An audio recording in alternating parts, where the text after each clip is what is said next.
Oke, Assalamualaikum warahmatullahi wabarakatuh. Kembali lagi di video tutorial basis data lanjut.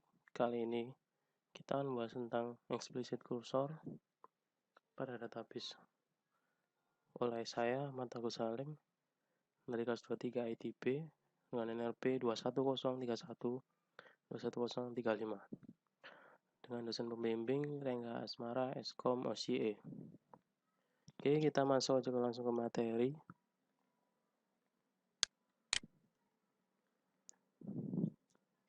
Pertama, kita akan mempelajari tentang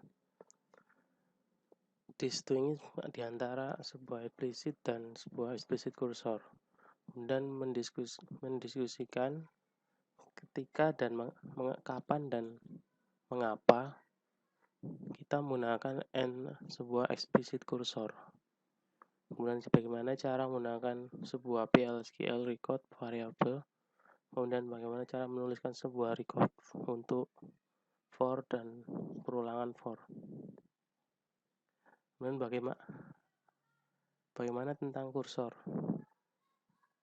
Setiap SQL statement dieksekusi oleh Oracle Server mempunyai sebuah kursor individual yang terasosiasi dengan dua, yaitu implicit cursor dan explicit cursor.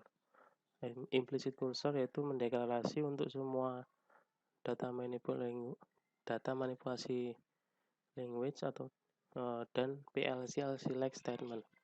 Kemudian explicit cursor yaitu mendeklarasikan dan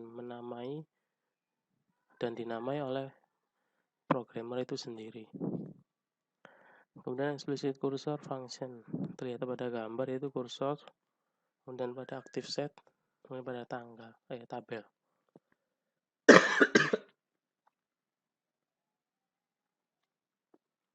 Kemudian controlling explicit cursor. Pertama, buka the cursor, yaitu dengan cara cursor pointer. Kemudian fetch arrow using cursor, yaitu cursor pointer, kemudian dilanjutkan sampai dengan kosong. Kemudian masih pada controlling explicit cursor, yaitu close the cursor atau tutup kursor dengan cara kursor pointernya ditutup atau dikeluarkan langsung. Kemudian deklarasi kursor dengan sintak kursor name is select statement. Jangan memasukkan klausa into ke dalam kursor declaration. Jika proses baris pada specific sequence is required, gunakan order Y, klausa order Y pada query.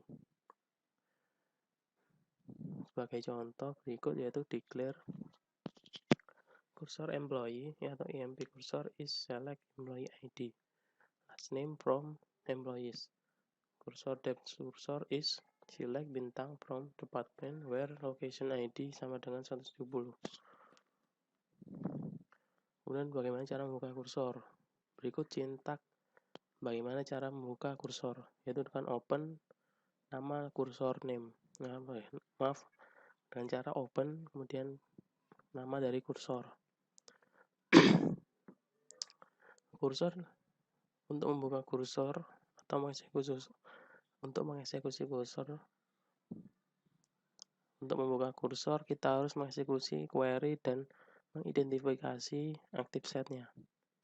Kemudian jika query tidak membalikan baris atau no exception is raised, berarti no exception telah dicapai. Kemudian gunakan user attribute untuk mengtes bagaimana output setelah dilakukan fetch atau pengambilan. Kemudian fetching array from the cursor atau pengambilan data dari kursor dengan sintak seperti contoh, yaitu fetch nama kursor into dan variabelnya, kemudian record name, nama record, kemudian retrieve the current row values in the variable.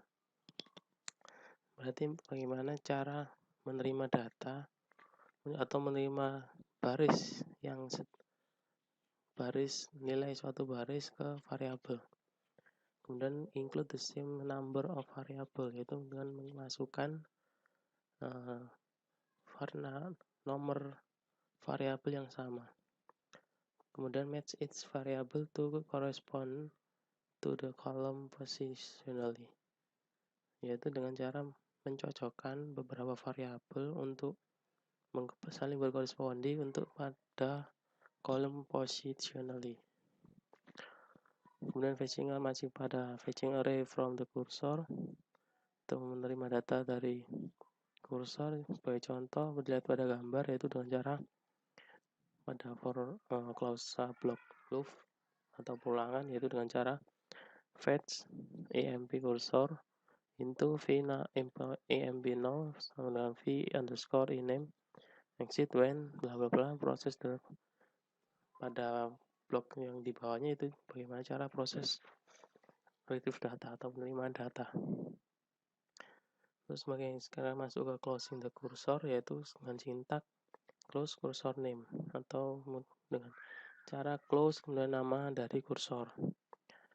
Close the cursor after completing the processing of the row. Jadi proses close pada kursor dilakukan setelah selesai dengan proses dari baris. Kemudian reopen the cursor if required, yaitu dengan membuka kursor kembali jika diperlukan. Kemudian do not attempt to fetch data from a cursor after it has been closed. Yang artinya yaitu berarti jangan menerima atau melakukan pengambilan data dari sebuah kursor setelah dia sudah ditutup atau kursornya sudah ditutup. Kemudian explicit cursor attributes, yaitu mengandung status informasi tentang sebuah kursor. Terlihat pada tabel, yaitu pada atribut type, tipe, dan deskripsi. Percent is open yang bertipe data boolean mendeskripsikan kursor sebagai untuk evaluate to true if the cursor is open. Jadi ketika kursor itu terbuka dan jika terbuka maka nilainya akan menjadi true. Kemudian percent not found bertipe data boolean evaluates to true if the most recent fetch does not return a row. Jadi hasilnya true jika kebanyakan pada saat pengambilan data yang barusan tidak mengembalikan nilai pada sebuah baris. Kemudian percent found bertipe data boolean, yaitu tentang jika bernilai true if the most recent fetch return a row. Jadi jika nilainya dia akan bernilai true jika pada saat pengambilan data yang barusan mengembalikan sebuah baris dengan complement of percent not found. Kemudian row count, percent row count bertipe data number yang artinya pada evaluate to total number of row return so far. Jadi jika dia akan mengembalikan sebuah evaluate atau nilai kepada total number dari baris yang telah dikembalikan sejauh ini. Dan the percent is open attribute fetch a row only when the cursor is open. Jadi pengambilan baris hanya ketika kursor pada keadaan terbuka atau open. Kemudian use the percent is open cursor attribute before performing a fetch to test whether the cursor is open. Jadi gunakan percent is open cursor, gunakan atribut is open cursor sebelum melakukan fetch atau pengambilan data untuk dites ketika kursornya sedang open. Contohnya, if not emp cursor is percent is open, then open emp cursor, and if kemudian loop fetch empty cursor dan seterusnya. Controlling multiple fetches. Process several rows from an explicit cursor using a loop. Jadi proses beberapa proses pada baris dari sebuah explicit cursor menggunakan sebuah loop. Kemudian fetch a row with each iteration, yaitu mengambil sebuah baris dengan beberapa iterasi. Kemudian use explicit cursor attribute to test the success of each fetch. Jadi gunakan explicit cursor atribut untuk mengetes apakah dia sukses pada beberapa pengambilan data atau fetching. Kemudian %not_found, %row_count atribut. Gunakan %row_count cursor atribut untuk menerima sebuah number of row atau nilai eksak dari sebuah baris. Kemudian use the %not_found cursor attribute to determine when to exit the loop. Jadi gunakan %not_found cursor atribut untuk mendeterminasi ketika exit pada loop.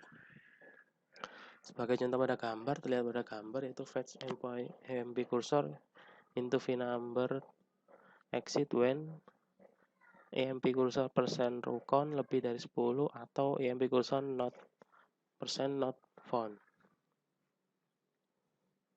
Cursor dan record. Proses pada baris untuk mengaktifasi untuk mengaktif set dengan cara fetching pengambilan nilai ke PLSQL record, yaitu dengan cara emp record, emp cursor %row type. Kemudian emp open emp cursor kemudian loop melakukan fetching. Hasilnya terlihat pada emp ID menjadi 100 dan last name dengan nama King. Cursor for loop dengan sintak for record name in cursor name loop statement kemudian end loop. The cursor for loop is a shortcut to process explicit cursor, yaitu cursor for loop. The cursor for pada perulangan adalah sebuah jalan pintas untuk memproses explicit cursor. Implicit open, fetch exit, and close a core. Jadi the record is simplicity declared. Jadi recordnya akan dideklarasikan sesimpel mungkin. Kemudian print a list of the employees who work for the sales department. Jadi tampilkan sebuah list tentang pegawai yang dimana dia bekerja untuk sales department atau departemen sales. Lihat pada gambar contohnya. Kemudian no need to declare the cursor. Jadi tidak perlu untuk mendeklarasikan sebuah kursor. Contoh. For example, emp record in from kemudian implicit open and implicit fetch occur. If emp record the department ID 80. Summary, yaitu kita masuk ke ringkasan. Jadi pada pelajaran ini kita seharusnya belajar tentang distinguish cursor type, kemudian terdiri dari implicit cursor, explicit cursor, dan bagaimana cara memanipulasi explicit cursor. Kemudian mengevaluasi status kursor dengan menggunakan kursor atribut. Dan gunakan kursor for pada perulangan. Dan masuk ke latihan soal, jalankan skrip berikut untuk membuat tabel baru dengan nama top docs yang menyimpan gaji salari dari pegawai. Yaitu dengan cara create table top docs salary number 8.2. Kemudian buat program PLSQL untuk menyimpan data dan pegawai milik gaji tertinggi, misal N diinputkan nilainya 5, berarti kemampuan menampilkan 5 pegawai yang memiliki gaji tertinggi. Keterangan dengan catatan gunakan perintah define untuk menyimpan nilai N. Kemudian jika ada pegawai memiliki gaji yang sama, maka nilai gaji cukup disimpan sekali saja. Kemudian simpankan gaji pada tabel top docs, kemudian uji program dengan masukkan nilai N yang tidak umum. Kemudian seperti ini contohnya, jadi dengan cara set server out-nya di on-kan dulu, kemudian define variabelnya, deklarasi variabelnya, kemudian melakukan block backend yaitu perulangan dengan for, Jika vcount kurang dari 5, maka select count into flag. Jika flagnya hasilnya 0, then insert into top docs tambah 1, dan seterusnya. Masuk soal ketiga, buatlah program PL/SQL untuk menampilkan data pegawai yang bekerja di departemen tertentu. Tentukan nomor departemennya. Katakan pada suatu variabel substitusi.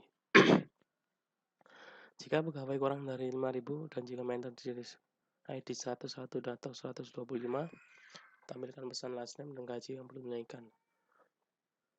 Dengan catatan ketik set echo off supaya tidak perlu menampilkan kode PL/SQL setiap kali menjalankan program.